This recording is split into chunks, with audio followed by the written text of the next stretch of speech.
Hi everybody. Yesterday Nifty 50 opened a gap down and it took the support at 25,900 and it traded towards the 26,000 and it closed below the 26,000 and it was supported by the IT service, FMCG construction service, and it was majorly dragged by the financial service, auto, telecommunication. In index stock wise, HUL, this is Hindustan Unilever, IDZ, Interglobe supported the index, and it was mainly dragged by the HDFC Bank, M&M, and Bharti Airtel. The auto negativity is mainly driven by the negative sentiment by the Citibank. So they don't get the Hyundai company. So this is why they created a negative momentum in the auto sale. Bank Nifty opened to gap down and but closed at the positive time. It was mainly supported by the Federal and IDFC Bank.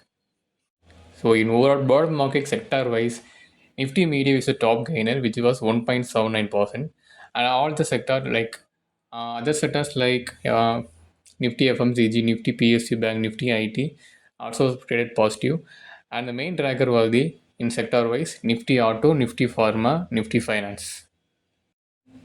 The main positivity in the Nifty Media is driven by the DB Corps and the PVR INX. The PVR INX announced opening the 5 new screen at the Mall Hyderabad. With this launch, PVR now have operating the largest multiple network with 1,772 screens. So these all made the Nifty Media today positive. So next one is the Nifty Auto, which is the top dragger in the overall broad market. It was mainly driven by the negative sentiment by the city rating on the Hyundai company. So also there was a Mexican tariff on the auto companies. So these all made the negativity in the auto sector. During the market hours, Indian government released the WPA inflation data, which is the minus 0.32 percentage, which is the way low below than the minus 0.6 percentage. So the negativity is mainly led by the decrease in the food prices and decrease in the mineral oils and crude petroleum. So this is made the index to trade positive. And another important data is the Indian trade deficit. So Indian trade deficit hit at the 24.53 billion in November month.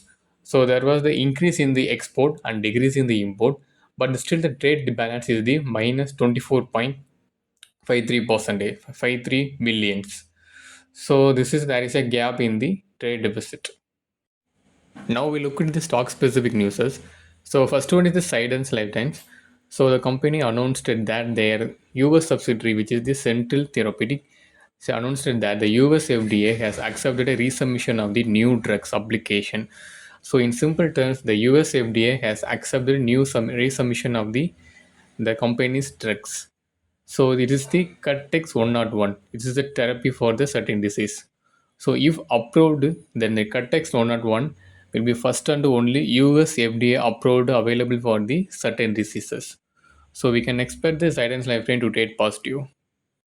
Next one is a new order based company.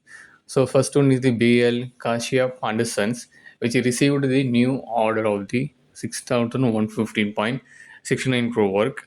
And next one is the New Gen Software that is also received the 16.5 crore order from the leading bank in India.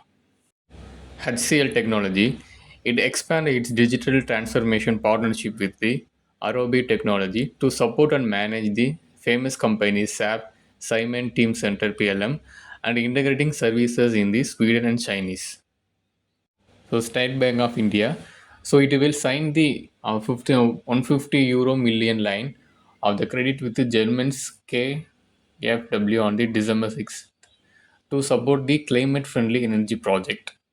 So it is the financial support to the German company. And next one is the Intellect Design Era. So it partnered with the 35 Canadian credit unit across the 8 province to covering the over $15 billion asset in worth of asset to enhance their digital capabilities across onboarding, account payment and service membership. Next one is a new order based company. So first one is the BL Kashyap and Sons, which received the new order of the 6,115.69 crore work. And next one is the New Gen Software that is also received the 16.5 crore order from the leading bank in India. In global market, US market, the Wall Street closed lower as the investor position for the busy weeks of the data. So it includes the non payroll data and job related data. So all the major index in the US market closed negative.